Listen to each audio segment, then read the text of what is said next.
nuevo diálogo de este foro de nuevos desafíos del periodismo. Y ahora, otra vez, un privilegio, un orgullo estar acompañado por Irene Benito. Bueno, seguramente todos ustedes la conocen, pero vamos a repasar que es periodista, abogada egresada de la Universidad Nacional de Tucumán. En 2005 ingresó al diario La Gaceta, donde escribe sobre justicia y política.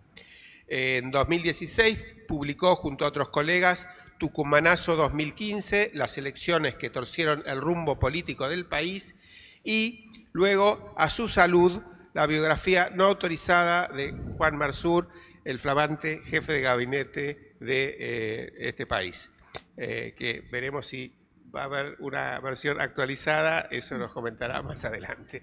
En 2001 fundó también la revista Dixi, que edita hasta la actualidad. Bienvenida, Irene, un gusto tenerte acá. Y también nos acompaña Fernando Ruiz, doctor en Comunicación Pública por la Universidad de Navarra y licenciado en Ciencias Políticas por la Universidad Católica Argentina. Es profesor e investigador de tiempo completo de Periodismo y Democracia e Historia de la Comunicación en la Facultad de Comunicación de la Universidad Austral. Es autor de los libros Las palabras son acciones, Historia política y profesional del diario La Opinión de Jacobo Timerman de 1971 a 1977, Otra grieta en la pared, informe y testimonios de la nueva prensa cubana, El señor de los mercados, ámbito financiero, la City y el poder del periodismo económico. Actualmente es presidente de FOPEA, que es el Foro de Periodismo Argentino. Bienvenidos. Muchas gracias por estar acá. Nos reúne hoy un tema, política y grieta en el periodismo. Las grietas en este país están, a pesar de que voy a agarrarme de una definición que acaba de decir hace un rato Hernán Iglesias Cecilia, que dice, según su parecer, que no hay grieta, hay kirchnerismo. Y quiero hacer eso como punto de partida.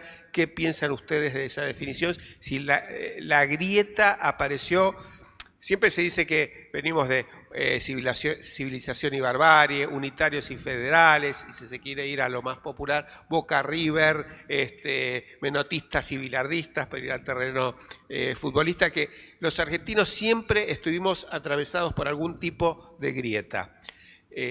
Ahora la grieta se profundizó muchísimo con la irrupción del kirchnerismo, según la definición de hace un rato de Hernán. ¿Qué piensan ustedes de eso? ¿La grieta en la política existía desde antes y en el periodismo también, porque replicó en el periodismo, surge a partir del kirchnerismo? No sé quién quiere arrancar. Muchas gracias. Gracias por la invitación. Son muy amables de permitirme compartir este panel tan distinguido. Creo que la palabra grieta a mí me remite a las divisiones. Creo que los argentinos somos expertos en dividirnos. Tenemos divisiones en todos los niveles, en todas las áreas. Me parece que somos grandes militantes de las divisiones y de las facciones. Cuando aparece este término, el término de la grieta, yo siempre, no sé, no tengo la capacidad por ahí de analizar hasta dónde llega o no llega, pero sí pienso que una de las grandes divisiones que tenemos en nuestro país, y en realidad en el mundo, me parece que es injusto simplemente circunscribirlo a la Argentina, es entre quienes buscamos la verdad, queremos la verdad, y quienes de alguna manera están en la vereda opuesta, buscando las manipulaciones, buscando falsedades. Creo que esto es muy inherente al periodismo, al oficio que yo amo, el oficio al que he entregado mi vida, y que en definitiva creo que ahí se definen cuestiones muy, muy importantes que van más allá del partido o el espacio, como se dice ahora, al que uno adhiere o que uno considera que debe ser derrotado, ¿no? Creo que la verdad es lo que nos puede definir como sociedad. Y me parece que en la Argentina hay mucha resistencia a la verdad, hay anticuerpos enormes, no querer ver lo que nos pasa, no querer superar nuestros problemas institucionales profundos, el problema que tenemos con la justicia, por ejemplo, que es un tema al que yo también he dedicado muchísima atención y es algo que me aflige porque creo que sin justicia justamente la verdad queda bastante desdibujada. Sin verdad no se puede tener una sociedad con reglas, con capacidad de también de castigar la mentira. Digamos, en Argentina la mentira no tiene consecuencias.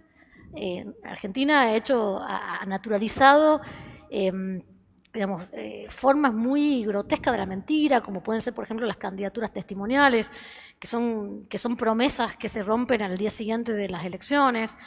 En fin, hay toda una serie de patologías que vienen de este problema con la verdad que tenemos, que yo creo que sí, que es muy grave, y del cual me parece que se derivan las divisiones, ¿no? Las divisiones, el creer que todo es un Boca River, y no, tenemos una constitución, un sistema constitucional, que es supuestamente el pacto que debiera unirnos, y que debería ser el pacto al que también todos volvamos para conocer los principios, para saber cuáles son las reglas que nos rigen.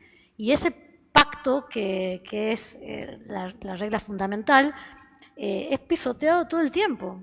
Hoy, por ejemplo, en Tucumán estamos con una discusión increíble sobre cómo tienen que ser las sucesiones en el caso de que, en este caso, como mencionaste, el gobernador se ausente. ¿Quién lo reemplaza? Bueno, es increíble que estemos en esta discusión, cuando la Constitución, buena o mala que tenemos, lo dice. Entonces, la relativización de todo es muy, muy problemático y para mí, volviendo a tu pregunta, explica muchas de estas divisiones, también la grieta. Yo creo, continuando lo que dice Irene, que en la historia de las sociedades hay ciclos más consensuales y ciclos más antagonistas. Y que a todas las sociedades le pasa eso. O sea, hay momentos en los cuales las sociedades se antagonizan o se dividen de alguna forma en forma más fuerte que otras que tienen como etapas más consensuales. En la historia argentina ha habido muchos momentos de fuerte antagonismo, hasta llegar a rupturas, y de hecho las sucesivas rupturas que hemos tenido en nuestra historia del régimen político han sido el fin de esos antagonismos. O sea, cómo clausurar en forma brusca ese antagonismo. En la actualidad estamos en un ciclo de antagonismo que no lleva, o por lo menos no parece que sea también este ciclo una ruptura o nos lleve a una ruptura del sistema político, pero que está teniendo características donde no solo hay un antagonismo ideológico, es decir, una grieta ideológica, sino que también, que muchas veces va de la mano, hay una grieta afectiva y una grieta cognitiva. Grieta afectiva en el sentido que yo no solo tengo un antagonismo con el otro, sino que lo considero desde el punto de vista humano un ser inferior. Y desde el punto de vista cognitivo tengo una grieta con el otro porque ni yo conozco el mundo de él, ni él conoce mi mundo. Que es justamente la grieta que nos preocupa a los periodistas. La grieta ideológica forma parte de la vida de las sociedades. Se va de una etapa más antagonista a una etapa más consensual. Pero si algo tiene el periodismo profesional como misión, es tratar de combatir esa grieta cognitiva. Que la sociedad y los distintos sectores sociales se conozcan entre sí y no vayan cortando vínculos entre sí, porque en la medida que vos vas cortando esos vínculos entre los sectores sociales se pierde toda capacidad de diálogo. Y entonces ahí es donde ganan los autoritarios. Respondiendo a tu pregunta inicial, yo creo que hoy no tenemos una grieta, tenemos tres. Una grieta ideológica, una grieta afectiva y una grieta cognitiva. En FOPEA, uno de los ejes que tienen, una de las iniciativas, es justamente este lugar que se llama 100%, donde estudian mucho el tema de la desinformación, se ha hablado y debatido muchísimo sobre las fake news, la desinformación. Creo que con Irene habíamos hablado también en un foro anterior el año pasado. Y lo que más llama la atención es que uno empieza a consumir sitios periodísticos que coincidan más con que refuercen mi opinión, que ser más plural en el consumo de noticias y periodismo. Ahí hay también una grieta, porque uno termina autoconvenciéndose de que está de este lado y siempre me van a dar la razón los sitios que estoy leyendo, ¿no? ¿Eso no es profundizar un poco en una de estas? Sí, yo creo que esta forma de diálogo que estamos teniendo, o de no diálogo, en la sociedad nos embrutece. Porque en la medida que vos estás con lo que vos te referís al sesgo de confirmación, ¿no? De que vos buscás aquellos medios más afines a vos, y entonces los medios afines a vos saben que se están relacionando con una audiencia afín, y vos cuando estás en ese juego, tus argumentos son menos sofisticados, porque vos no tenés que hacer un esfuerzo enorme para persuadir a la gente con que ya está de acuerdo. Entonces hay un proceso es una especie de espiral de embrutecimiento, donde los propios periodistas que están en ese sector o en ese juego, cada vez sus argumentos para denunciar al otro son más banales, menos necesidad de tener verificación, y la audiencia de alguna forma exige menos también, ¿no? Por eso lo interesante son los ámbitos transgrieta, los ámbitos donde en inglés le dicen cross-cutting, ¿no? Donde vos podés exponerte a los otros argumentos. En las redes sociales nos exponemos mucho a los otros argumentos, pero lo que pasa es que en las redes sociales esa exposición a los otros argumentos a veces es muy, muy bruta, muy agresiva. Entonces no genera un impacto para vos, al contrario, te genera un rechazo afectivo hacia los otros, por más que esos argumentos los argumentos que te contradicen pudieran ser interesantes, pero la forma de hacerlo en las redes sociales es tan brusca que te genera ese roce afectivo que te distancia, ¿no? Entonces, por eso el periodismo profesional tiene que buscar esos lugares transgrieta, ¿no? Tiene que generar te tiene que exponer a vos a argumentos contrarios, a matices, a aquello que está fuera de tu mundo. Eso forma parte del rol básico hoy y que los medios de referencia en el mundo lo hacen, y en Argentina. Irene. Yo soy un poco clásica, ¿no? Siempre digo esto. Para mí una de las cosas más sabias que hay en el periodismo es la división entre opinión e información, análisis e información. Creo que esto es tan saludable, es tan valioso para el pacto con el lector, porque creo que el lector tiene que saber qué está consumiendo. ¿Está consumiendo análisis, opinión o está consumiendo información? Por supuesto, descreo de este principio de objetividad. Yo creo, como decía un maestro fallecido, Miguel Ángel Bastenier, si fuéramos, digamos, la objetividad te ponen en el carácter de objeto y nosotros somos sujetos, ¿no? Somos subjetivos. Pero la subjetividad puede tener sus límites, puede ser, digamos, convenientemente trabajada para que realmente sea honesta, ¿no? La honestidad intelectual existe, puede existir si vos te lo proponés, si la buscás. Y me parece que lo que está sufriendo mucho el periodismo, quizás muy producto de las redes sociales, es ese exceso de opinión. Esto también pasa en España, hay un debate importante al respecto porque, digamos, si todo es opinión, ¿dónde está la información? Y volver al punto de los hechos, ¿no? El relato de los hechos, la crónica de los hechos, pasó esto, algo que antiguamente era tan valioso, ¿no? A tal hora, tal cosa, tal persona dijo tal cosa, fulano le respondió de esta manera, o sea, que pueda existir la posibilidad de sacar las propias conclusiones. Yo creo que ahí hay es algo muy interesante, ahí está la salud del periodismo, es algo que nosotros, digamos, tenemos la obligación de honrar, tenemos que, de alguna manera, los periodistas profesionales, los que amamos el oficio, tenemos que volver a esas raíces, porque por algo están, digamos, ¿qué hacen? En definitiva, le dan a las audiencias la oportunidad de que puedan tomar decisiones.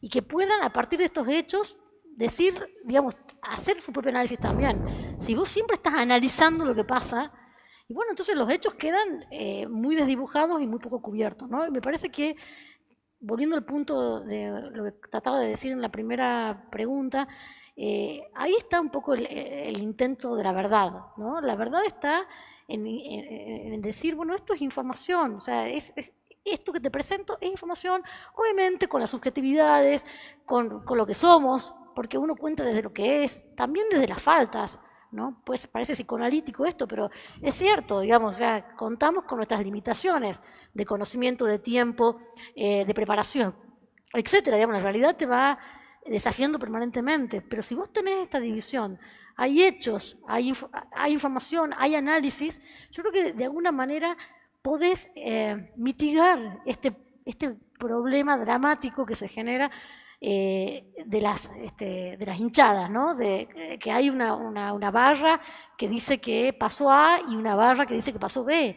Digamos, me parece que ahí eso se puede trabajar con una adecuada división separación entre hechos, información y opinión. Claro, ahí estamos hablando de ese periodismo tradicional, fundacional. En los viejos y medios tradicionales uno tenía la columna de opinión donde decía opinión, era claro diferenciar dónde estaba la información pura, el dato, y dónde estaba la columna de opinión, donde ahora, bueno, es una cosa que hablamos los periodistas todo el tiempo, la información circula por todos lados, todos son periodistas, todos son, entre comillas obviamente, todos son opinadores. Yo no sé si están en grupos de WhatsApp, seguramente muchos están en grupos de WhatsApp, donde a veces aparece una noticia que no se sabe de dónde salió, no se sabe el origen, se toma instantáneamente como verdad, se duda mucho de varios renglones después, ¿no? Y vos ves que empiezan a opinar sobre esa noticia que apareció. Y opinan. Hay como una... Ya esa división que vos estás reclamando y que me parece absolutamente necesaria, ¿cómo se combate eso, ¿no? En esta circulación tan masiva por tantos frentes de la información? Creo que se combate justamente informando a tu audiencia que esto es opinión, que esto es información. O sea, hay muchas plataformas. En el medio que yo trabajo, en La Gaceta, se intenta hacer. La Gaceta tiene, obviamente, su edición digital para el último momento, donde permanentemente se van cargando las noticias, lo que pasó, y luego tiene una edición de papel que intenta interpretar eso. Entonces yo creo que de alguna manera está, digamos, separando los niveles de interacción que hay entre el medio y sus audiencias a partir de diferentes propuestas. El problema es cuando todo esto está mezclado y no hay una claridad sobre qué es qué. Me parece que esa confusión con las redes sociales es una completa alteración. Digamos, produce realmente fenómenos graves digamos, de verdad, ¿no? O sea, me parece que, bueno, faltar a los principios tiene consecuencias. O sea, haber de alguna manera cedido a la locura de las redes sociales, donde cualquiera se siente con poder, con capacidad de opinar, que está bien, yo creo que es, digamos, me parece interesante, la ciudadanía tiene que ejercer sus derechos de libertad de expresión, yo en ese sentido, por supuesto, estoy de acuerdo, pero me parece que hay ciertos temas para los cuales hace falta conocimiento, ¿no? Por algo vamos al médico y no nos automedicamos, ¿no? O sea, creo que esto también funciona así. Entonces, ahí hay una tensión, diría, con las redes sociales que me parece que hace falta educación. O sea, concretamente, me parece que en los programas de las escuelas primarias, secundarias, hay que enseñar a informarse. Tiene que existir esta posibilidad de distinguir los géneros, de distinguir, digamos, de dónde están los hechos, dónde está la opinión y permitirle a los ciudadanos tener esa riqueza, ¿no? O sea, me parece que sí, eso sí que podría ser un gran avance de derechos, ¿no? Sí. Creo que hay muchos reclamos de que empiece a haber desde estos niveles que vos decís, primarios, secundarios. Los chicos nacen casi conviviendo con dispositivos digitales, acceden a toda esta... y educarlos desde temprana edad a empezar a diferenciar, ¿no? Sí. Bueno, FOPEA, a otro nivel, por supuesto, tiene muchas ramas de capacitación. Constantemente están haciendo actividades, tienen dos congresos de periodismo, justamente uno es de periodismo digital. ¿Les preocupan este tipo Sí. y cómo, digamos, capacitan a las nuevas generaciones de periodistas para que esto no suceda? Esto parecía preparado esta pregunta, porque de hecho este mes estamos sacando 2 módulos educativos. Uno para el último grado de la primaria, que aquí en Tucumán sería séptimo, Sí, sexto. sexto. Y para cuarto año de la secundaria o quinto año, que son módulos educativos que están preparados para introducir a los colegios y que los maestros y las maestras tengan una herramienta, tiene un material para el docente y un material para los alumnos de valorización del periodismo dentro de la construcción de ciudadanía. Con la idea también de que ellos sean consumidores críticos de la información, pero que también, o sea, parte de lo que proponía Irene es dentro del universo del supermercado de las redes sociales que los chicos, lo que no quiere decir que los adultos los sepamos hacer, ¿no? Pero que los chicos aprendan también a diferenciar y a vincularse con el periodismo profesional. O sea, en esta, yo diría, selva de opiniones bienvenida que nos traen las redes sociales, saber referenciarnos en los medios de calidad. O sea, claramente hay una inflación del periodismo de opinión. Una inflación del periodismo de opinión.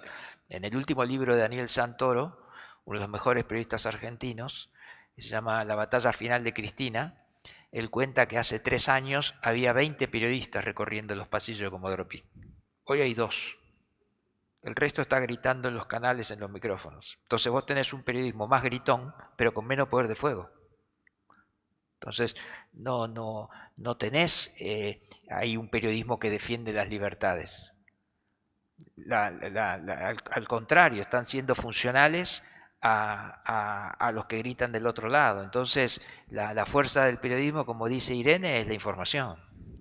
Eso es lo que genera Si vos no solo no tenés información, sino que cada vez tenés el nivel de credibilidad más bajo, no tenés ni información ni penetración en la sociedad.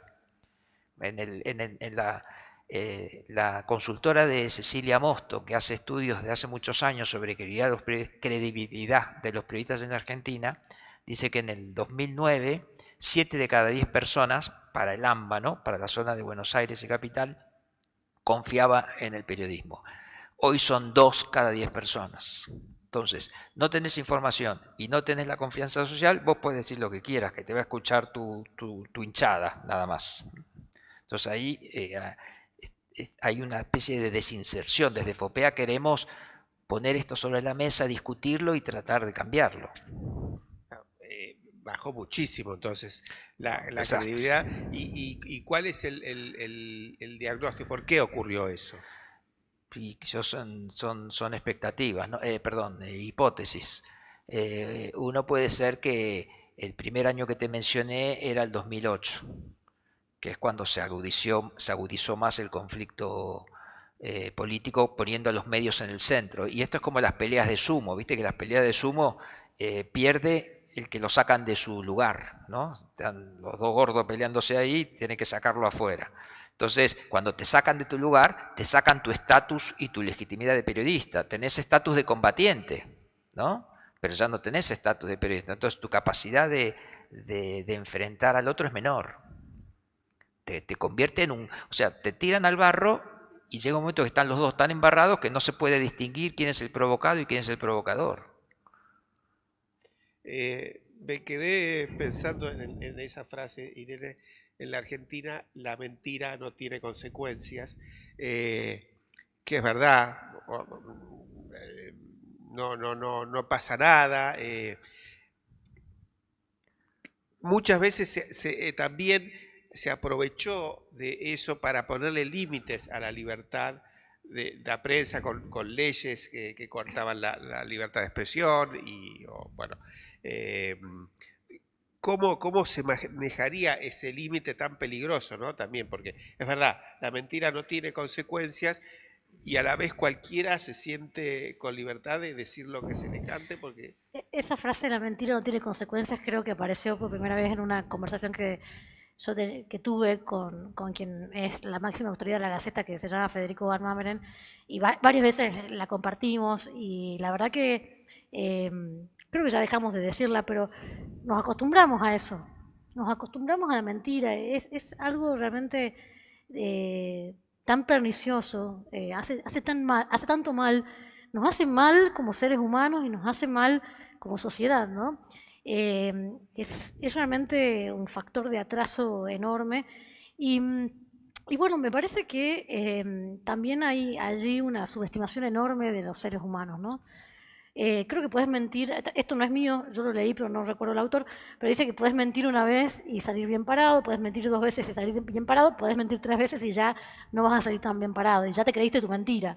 Entonces, de alguna forma, eso también es cierto, o sea, creo que la ciudadanía llega un momento que advierte la mentira, pero estamos sin herramientas para luchar contra eso y ahí está digamos, la dificultad que enfrentamos, porque de la mano de lo que dice Fernando, de que el periodismo ha perdido credibilidad, entonces nuestra posibilidad de defendernos frente a todo esto comienza a ser, yo diría, bastante escasa, ¿no? Nosotros hicimos un estudio en FOPEA, yo simplemente participé como una colaboradora tratando de entender cómo se distribuyen los medios en el país, los medios locales y el periodismo local. Eso explica un poco, porque es otro de los proyectos que encaró FOPEA, que tengo el nombre por acá, que se llama exactamente como Desiertos de noticias locales. Desiertos de noticias. Sí, y Cuéntenos un poco bueno, y lo que te quería contar es que este estudio lo que dice es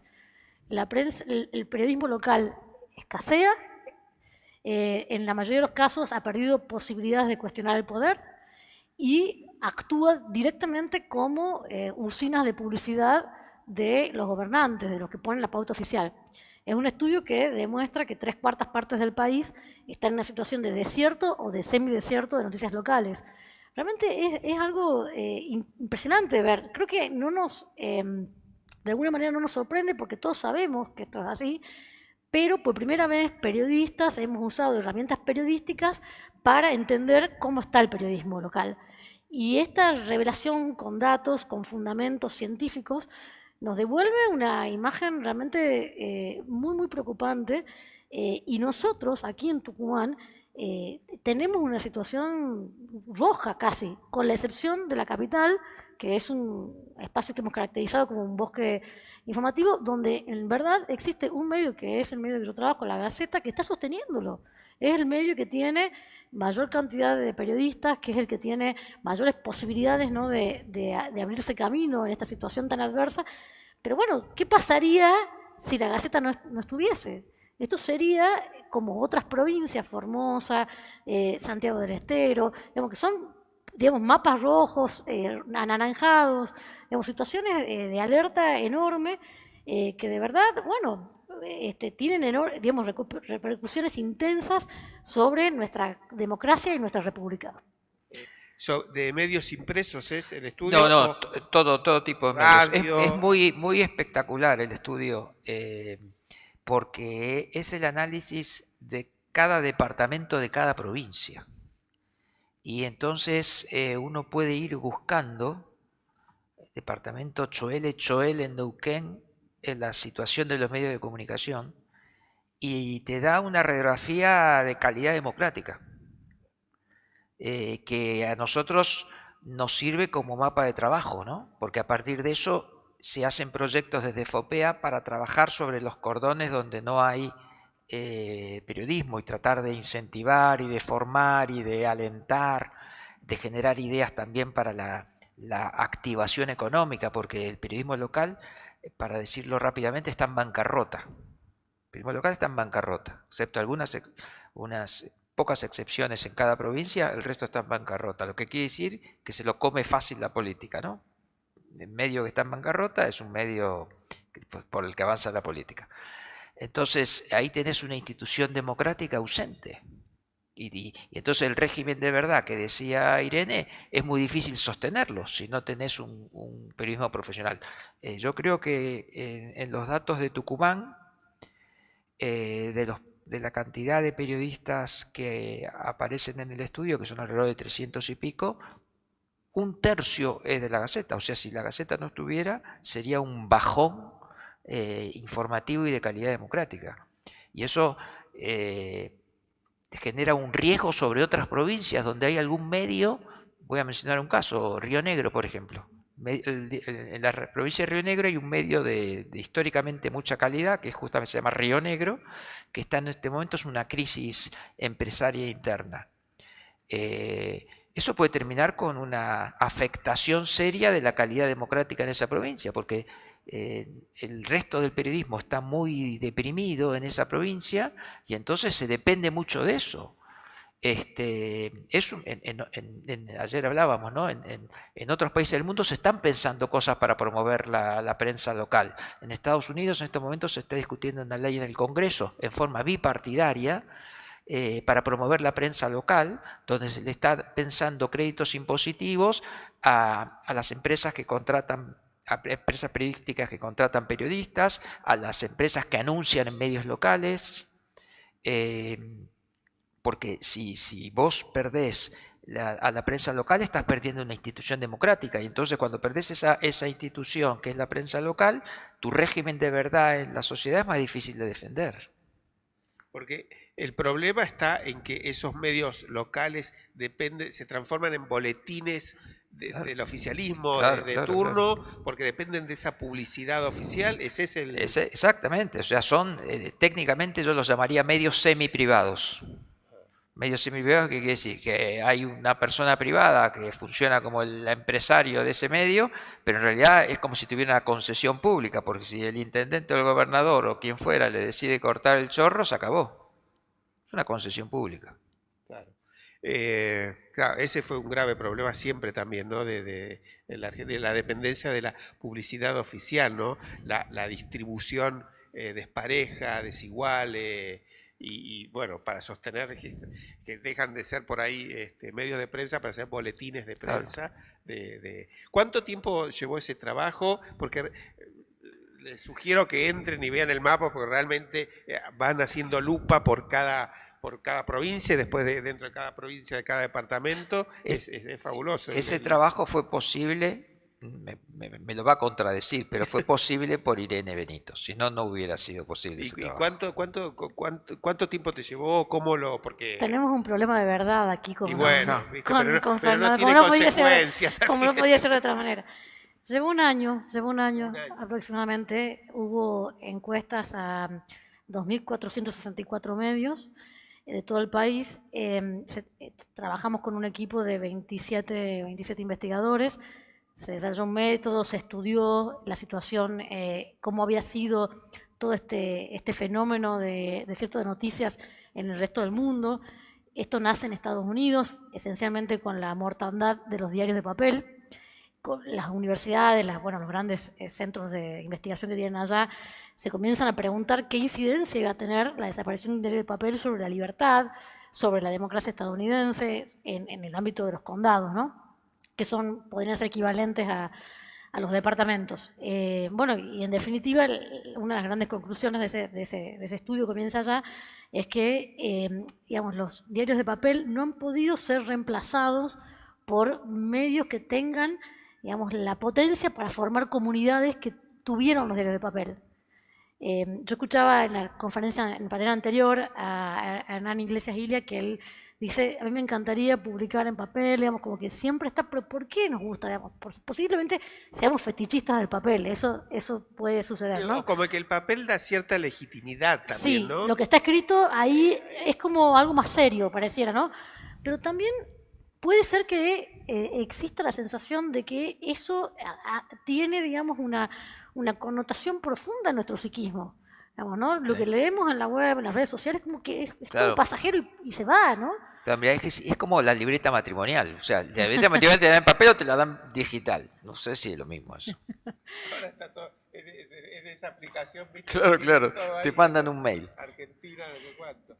Antes de abrir un poco las preguntas a la gente, ayer también se deslizó en algún momento, y volviendo al tema inicial que tiene que ver con la grieta en el periodismo y demás, este tema de el periodismo militante, ¿no? Que de alguna forma grafica la grieta que también apareció dentro del periodismo, ¿no? Es muy claro ver hoy, sobre todo en los canales de televisión, claramente de qué lado está uno o el otro, ¿no? Hay es nocivo, ¿no? Lo que haya va a sacar ahí un apunte, a Yo ver, me anoté una cosita, a ver. porque yo veía venir esta pregunta. Yo estuve viendo hace unos días, hice una especie de dieta informativa de ver los canales de noticias de Buenos Aires, mal llamados medios de alcance nacional, perdón, medios de alcance nacional, pero no son nacionales, y para ver el periodismo de opinión, cuáles son los argumentos. Bueno, las siguientes frases que les voy a decir o expresiones no son de los invitados, son de los principales conductores de esos programas, haciendo periodismo de opinión. Atorrantes, gobierno de inútiles, de todo, de oposición y de oficialismo, ¿no? Siniestros, escoria política, aparte de forma repetida, no es crápulas, boludos, gobierno de asesinos, prototipo de psicópata social. El tema del psicópata social está de moda en varios programas. Ladrones comunes, putos e imbéciles, gobierno de chorro. Estos son los conductores, los principales conductores. Mafia de los privilegios, lista de chorros, en fin. Bueno, eso es la argumentación y el embrutecimiento que hablaba. O sea, el problema no es el periodismo militante. Siempre ha habido periodismo militante. De hecho, la novedad en la Argentina no es el periodismo militante, es el periodismo profesional. Históricamente, lo más frecuente ha sido siempre el periodismo militante. Cada tanto aparecen islas de calidad profesional. Pero a veces se intenta simular la militancia atrás, se ponen atrás del periodismo profesional, como si fueran profesionales haciendo esa militancia, ¿no? Ese es el problema. Es lamentable el espectáculo, es tristísimo, es tristísimo, es un insulto a la inteligencia, pero de las audiencias, o sea, realmente nosotros no tenemos por qué sustituir al otro, es agresivo, es prepotente, de alguna manera es autoritario, lo mires desde donde lo mires, o sea, nosotros no podemos aceptar que eso es el periodismo. El periodismo es un ejercicio digamos, de cuestionamiento sano, respetuoso, tiene que ser definitivamente un ejercicio de caballerosidad. ¿Sí? Me parece que tiene que poder tener un tono amable más allá de los temas, ¿no? Que son temas, por supuesto, duros, que son temas difíciles, que son temas que generan sufrimiento, pero nada de eso nos autoriza al insulto, a caer bajo. Cuando caes bajo, digamos, estás, como decía Fernando, estás en el mismo lugar que el que criticás. Entonces, en definitiva, se ha ganado en una pobreza total. Y creo que el periodismo es pensamiento, el periodismo es realmente dar la oportunidad de crecer, dar la oportunidad de construir juntos la realidad que queremos. Es todo lo alejado de ese conjunto de agravios que acaba de leer y realmente esa caída es una caída que explica por qué la gente no cree, pero porque en definitiva la gente digamos, está en posesión de sus capacidades de discernir, que a mí me parece que nos equivocamos cuando pensamos lo contrario. La gente puede ser dócil, puede ser de alguna manera cómplice, entre comillas, de muchos abusos y de muchos excesos, pero eso no la transforma en alguien que no puede pensar. Y me parece que ahí hay un punto enorme de divorcio entre este periodismo militante, que yo me resisto a llamarle periodismo, de verdad me resisto, y la sociedad a la que intenta adoctrinar.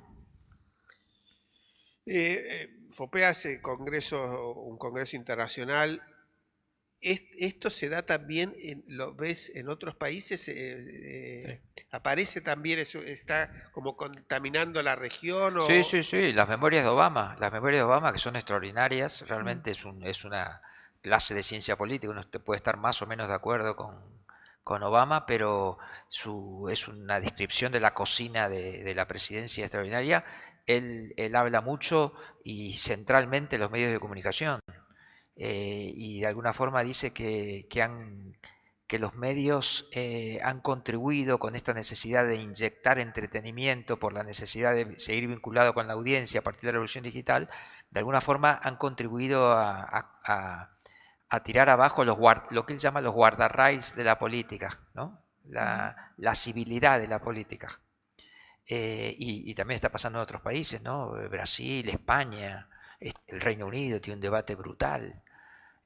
Así que no, esto para mí, simplemente como hipótesis lo digo, tiene que ver con esta fase de la revolución digital. Es decir, así como hay un cambio climático que aumentó la temperatura de la Tierra, hay un cambio climático en el discurso público generado por esta fase de la revolución digital relacionada con el smartphone y las redes sociales que empezó 2007-2008. Quizás vendrá una fase nueva de la revolución digital que tranquilice un poquito, pero no es una temperatura propia de nuestra argentinidad, sino que es compartida. Bien. ¿Preguntas? Uf, bueno, no sé si tendremos tanto tiempo, pero vayan acercando el micrófono por donde hay varios. Ahora. Tengo dos. La primera para FOPEA. ¿Tienen algún conteo, alguna estadística de la cantidad de periodistas detenidos en el marco de esta pandemia? En Santiago del Estero, por ejemplo, se dieron 5. Sí. Y el segundo sobre esa pregunta es si FOPEA brinda algún tipo de asistencia, sea con abogados o más allá del comunicado, para esos periodistas que... Y digo periodistas por interpretar que es aquel que es detenido en el momento que está haciendo una nota con un micrófono o lo que sea. Año 2013, también en Santiago del Estero, detuvieron a Suárez, un periodista que fue acusado de terrorista en ese momento por hacer una nota a la policía que estaba haciendo una manifestación en la plaza. Pregunta 1. Y pregunta 2. Las fake news son tan viejos como el Imperio Romano, es decir, no vamos a negar de que la mentira en el medio de difusión con el intento de volcar la opinión en un sentido determinado... No se me ponga nervioso, por favor. La fake news es muy vieja. Yo lo que veo hoy es que hay un gran miedo a la fake news y a la difusión de estas mentiras en las grandes empresas periodísticas, con lo cual están haciendo una gran lucha que impacta en medios, en redes sociales como Twitter, Facebook y algunas estas. ¿No va esa lucha en contra de la libertad de expresión? Esas dos preguntas. Bueno, contesto la primera, FOPEA. Sí, no tenemos un... A ver, cuando decimos que un periodista fue preso, por ejemplo en Santiago hubo muchos problemas con la policía, o sea, la policía santiagueña encontraba a un periodista que estaba haciendo una nota sin barbijo y lo llevaba a la comisaría y lo dejaba 4 horas, una cosa de locos. Nos pasó muchas veces. Así que hemos seguido esos casos, hemos salido lo más rápido que podíamos, tenemos una red de apoyo legal en todo el país, todavía nos falta apoyar más, armar una estructura más sólida para defender en redes sociales a los periodistas, pero nosotros, sobre todo de FOPEA, defendemos periodistas, nuestros recursos son limitados y no podemos defender la libertad de expresión en el sentido más amplio. Lo defendemos específicamente cuando es afectado un periodista profesional. De hecho, quien coordina el monitoreo a nivel nacional es un periodista tucumano que se llama Fernando Stanich. Pero un conteo de todos sí lo tenemos, no los tengo ahora de memoria, está en nuestra web, donde dan los datos del monitoreo de libertad de expresión. En cuanto a la desinformación y a las noticias falsas, pareciera que las redes sociales, las grandes compañías tecnológicas, Facebook, Twitter, se dieron cuenta del daño que esto les produce también a ellos. O sea, que también, digamos, la circulación de la mentira de manera impune, por decirlo de una manera, tiene consecuencias muy nocivas para el prestigio de la red social. Entonces están estimulando muchísimo estas compañías el trabajo de verificación, de chequeo y también, por supuesto, con programas de apoyo muy interesantes para medios de comunicación. La verdad es que hay una diferencia interesante entre el usuario de redes sociales y el periodista profesional que puede usar redes sociales, que es que el periodista profesional está sometido en la Argentina a Campillay y la Real Malicia. Quiere decir, digamos, son doctrinas elaboradas por la Corte Suprema de Justicia de la Nación, que son estándares particulares, especiales de protección de la libertad de prensa y de expresión, donde hay que, digamos, seguir ciertos pasos, hay que probar ciertos extremos para, en definitiva, penalizar, sancionar al medio o al periodista que ha propalado una mentira. Esto hace, esta sujeción a reglas y a doctrinas y a fallos de la Corte, hace que el trabajo del periodismo sea un trabajo que busque, en definitiva, estar protegido, estar dentro de esos estándares. O sea, no correrse. Muchas veces nos ha tocado en la Gaceta y también a mí, yo he presenciado, digamos, muchas cosas que no se podían publicar porque no las podíamos probar. Y sabíamos que eran verdad y pasó un tiempo y hasta que el tiempo las termina exponiendo, porque la verdad es hija del tiempo, esta es una frase hermosa de los griegos, no es mía, pero realmente es así, o sea, el tiempo, la verdad termina emergiendo, tarde o temprano si la sabemos esperar. Pero a lo que voy es que, digamos, en las redes sociales estamos a expensas de usuarios que puedan proponerse la manipulación como una actividad lucrativa, digamos, que puedan buscar la manipulación de nuestras conciencias, digamos, de nuestros terrores, de nuestros miedos, que busquen, digamos, estimular nuestros miedos, digamos, de una forma absolutamente funcional a un proyecto político, un proyecto de poder. Y esto está totalmente descontrolado. Digamos, yo soy una, digamos, defensora absoluta de la libertad y creo que la libertad de prensa, la libertad de prensa y de expresión han hecho grande este país. Son, digamos, una de las bases de sustentación de esa Argentina hermosa que supimos tener en algún momento. Pero también creo que todo derecho, todo tiene que tener un límite. Tiene que haber, digamos, no hay cuestiones digamos, que puedan quedar totalmente liberadas y me preocupa, digamos, que en el caso de las redes sociales esto sea un espacio muy poderoso, por cierto, que no tenga, digamos, ninguna clase de responsabilidad, como decíamos, por lo menos de sujeción hacia la doctrina de la Corte Suprema de Justicia de la Nación con los estándares de Campillay y de la Real Malicia. Sí, ¿tiempo para cuántas tenemos más o menos? 2 más. El señor del micrófono. Acá decide. lo tengo yo por aquí. Gracias estoy aquí. Ahí. Bien. Gracias a Fernando y Irene por su tiempo de charla con nosotros. Y en el marco de esto de los nuevos desafíos del periodismo, me anoté por acá porque la COVID me hace que se me vayan las preguntas, sobre el tema del periodismo versus descreimiento, ¿no? ¿Cómo se gana, qué análisis hacen ustedes de cómo se gana la batalla cuando las redes sociales, por su masividad y accesibilidad, va por encima de los periodistas que hacen un trabajo serio y profesional?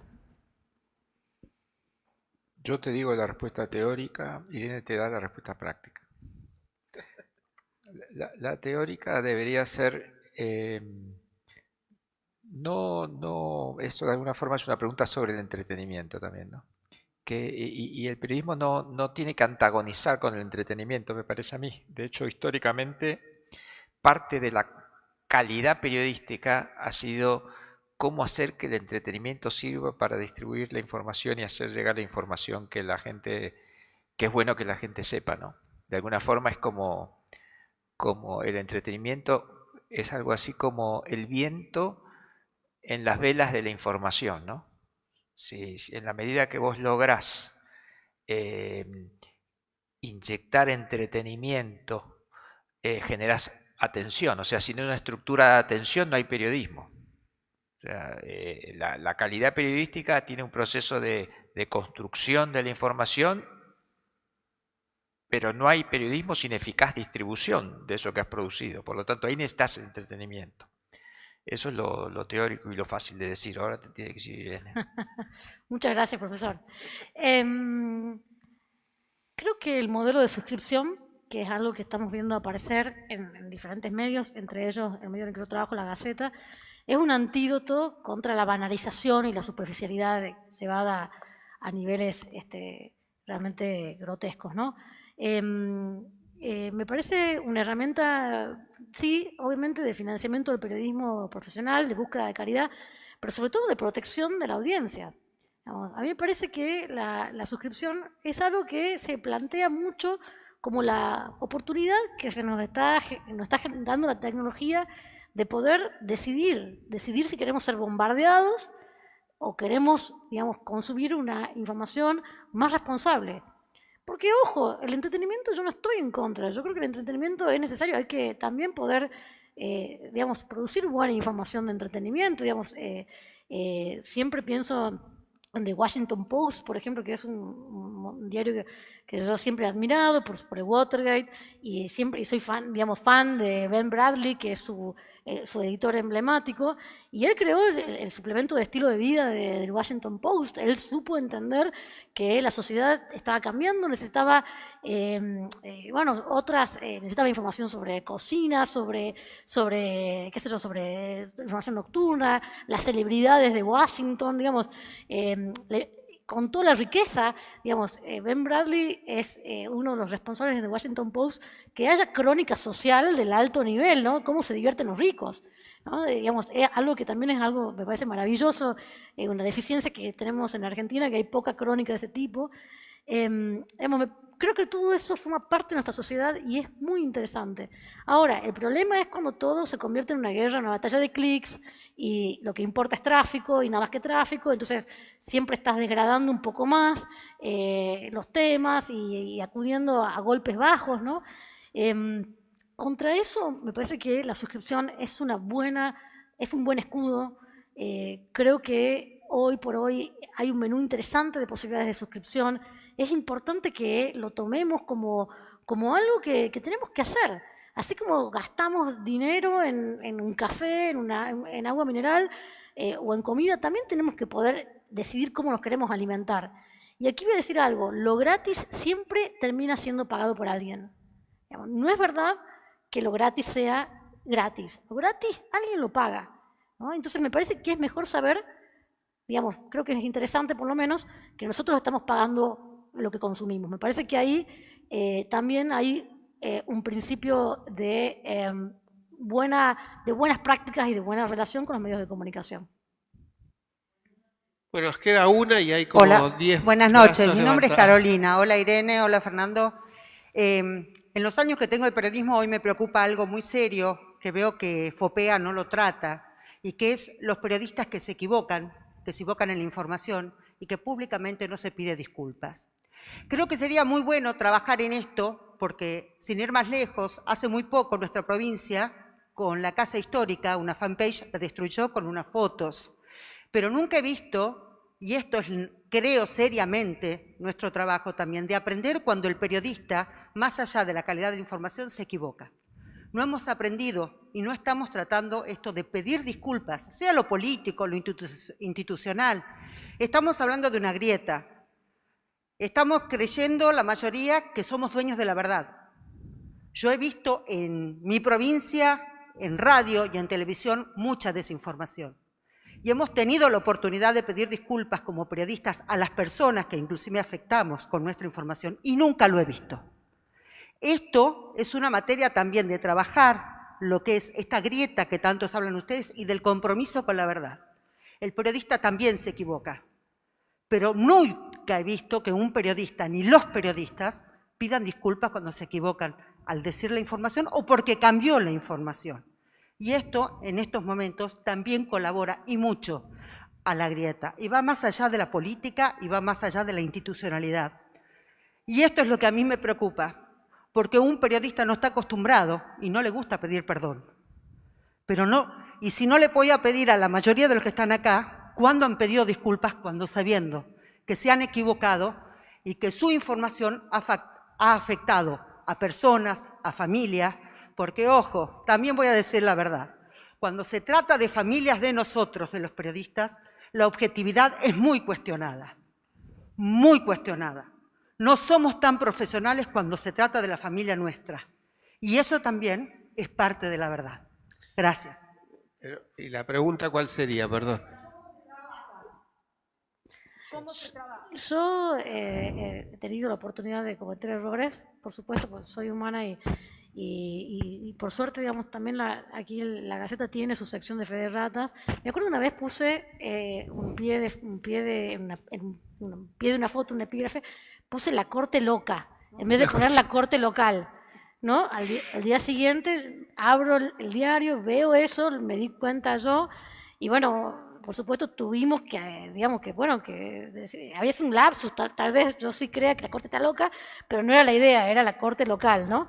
Y así muchísimos también, digamos, errores con títulos, cometemos muchos errores y trabajamos contra el tiempo, y eso es cierto, y coincido en que, bueno, hay que poder saber pedir perdón, ¿no? Es algo que nos construye, es algo que forma parte de la caballerosidad del periodismo. Yo creo que no hay desmedro allí.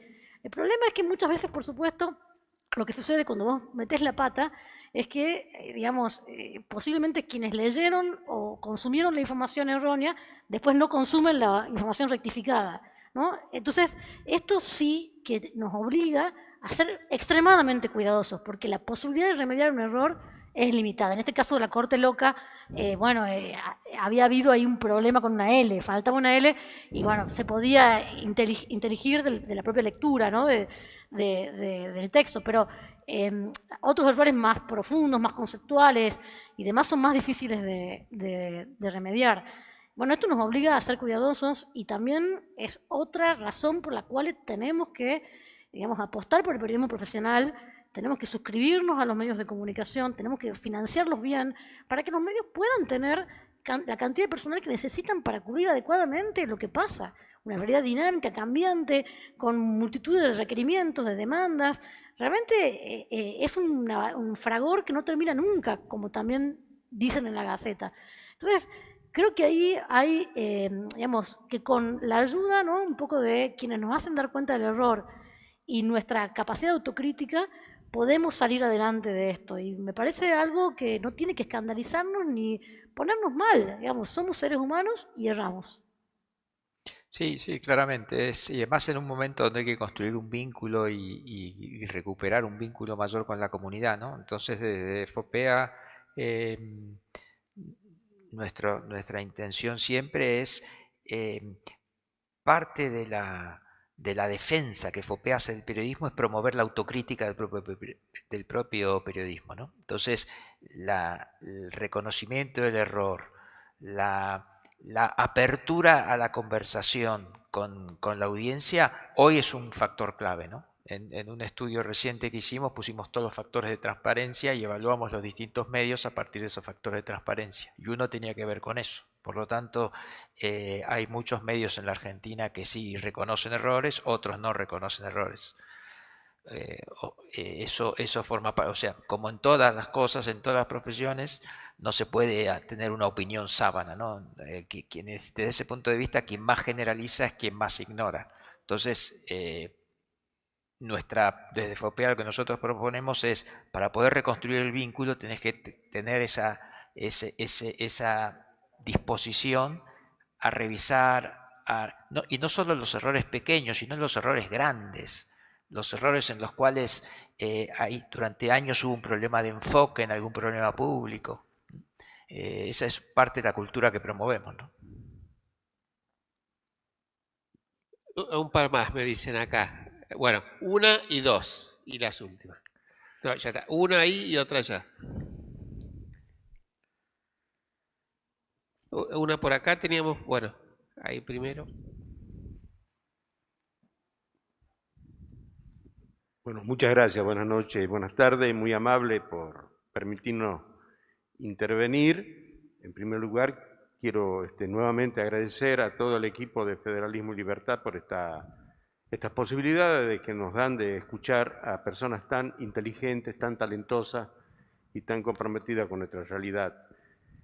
Y yo, más que una pregunta, quiero hacerles un pedido, porque la verdad es que nos vamos muy tristes con todo este panorama, pero acá se ha dicho algo muy importante, lo ha dicho Fernando, respecto a lo que se puede hacer para mejorar esta situación, y es educar en las escuelas y en los colegios para formar lectores con la mente abierta y que sepan diferenciar. Justamente ayer o antes de ayer, escuchaba a la maestra que yo tengo un niño de 10 años, tenía una clase de lengua y por Zoom, porque están con un caso de COVID en su colegio, y la maestra le enseñaba a diferenciar los textos informativos, narrativos, y justamente yo pensaba la importancia que tiene formar en esos valores, en esos aprendizajes. Por eso yo quiero pedirles el mayor de los esfuerzos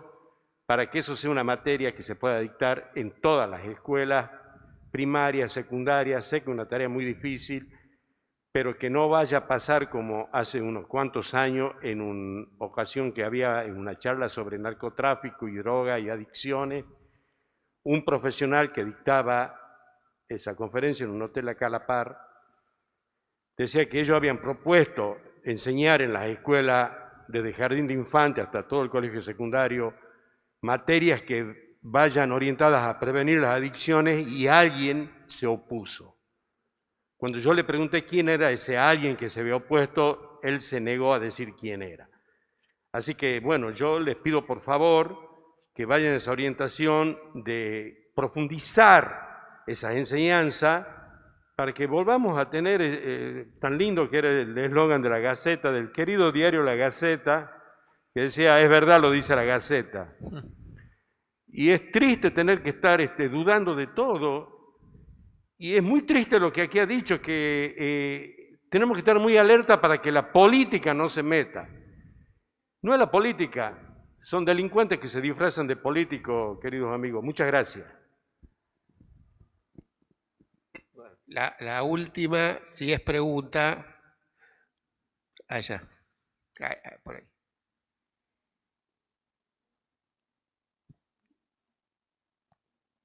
No, allá. Ahí.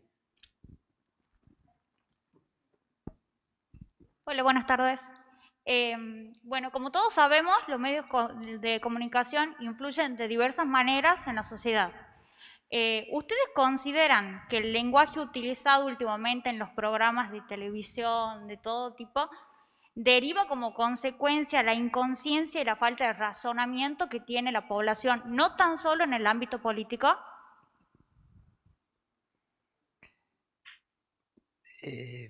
Vos decís que sería una consecuencia de la población. No. Yo creo que los comunicadores tienen cierta autonomía, ¿no? Y eso es una consecuencia de que ellos están buscando, creyendo que ir por ahí va a promover sus carreras profesionales o sus carreras políticas, porque algunos pueden terminar haciendo política, cosa que es completamente legítimo. Pero no le echaría la culpa a la sociedad, ¿no? Me parece que hay una tendencia, un deslizamiento hacia el facilismo y la mediocridad y la falta de deseo de entrar en la complejidad de las cosas. Digamos, los fenómenos que vivimos están atravesados por razones históricas, económicas, sociales, tienen múltiples explicaciones, son multicausales. En fin, hay, digamos, muchos abordajes, muchas maneras de mirarlos, y requieren todo un esfuerzo. Lo más fácil es caracterizar las cosas con un lenguaje soez, caer, digamos, en la palabra que anula toda discusión, todo debate. En definitiva, creo que ahí hay una manifestación de la ley del menor esfuerzo, ¿no? O sea, hacer periodismo, hacer información es algo muy difícil, algo que te toma muchísimo tiempo, que necesita aperturas, necesita, digamos, que te puedas desafiar de manera permanente. Y bueno, en definitiva, con esta clase de desempeños digamos, pseudo periodísticos, porque, insisto, no creo que eso sea el periodismo, lo que se está haciendo es anular la riqueza, la diversidad, ¿no? En definitiva, se está produciendo, yo diría, una bajada autoritaria. Y me parece que sí, puede que haya un sector al que eso le parezca bien, pero las encuestas, los sondeos de opinión que está consultando Fernando nos dicen que el 80% de la población no cree en eso y no cree que eso sea periodismo. Entonces me parece que no está funcionando. Sí, un agregado. Yo entiendo que el periodismo es clase dirigente. O sea, dirige desde otro lado o tiene cierta preponderancia. Entonces, lo que cada uno de esos periodistas dice, hay que atribuírselo a él o a ella, ¿no? No, esto está representando, está reflejando. Es claramente una expresión de mediocridad profesional, ¿no? Que puede ser popular, porque puede ser popular, pero siempre las profesiones están sometidas a este tipo de cosas. Un ejemplo, por ejemplo, a veces se dice que la grieta es una cuestión económica, ¿no? La grieta da audiencia, entonces la grieta paga ser grietero. Entonces yo diría, bueno, entonces un médico en algún momento le puede rendir más económicamente que todas los partos sean cesáreas, porque a él le sirve más económicamente, o porque le sirve mejor para programar su día laboral, y entonces a partir de ahora todas las embarazadas tendrán cesárea. Eso no es una decisión profesional, es una decisión económica que un médico no se debería plantear. Entonces plantearlo eso en el campo económico, en el campo de los medios, como decir hay que ser grietero porque eso es lo que logra audiencia, es eso mismo relacionado con la profesión de los médicos. O sea, siempre las profesiones están sometidas a incentivos económicos, pero el valor profesional está en adecuar las realidades económicas a poder cumplir la misión profesional. No le atribuiría nunca la culpa a la sociedad, y no por demagogia, sino porque es una responsabilidad primaria del profesional. Bueno, muchas gracias. Gracias Irene, gracias Fernando, gracias a todos por acompañarnos esta noche. Un honor estar acá.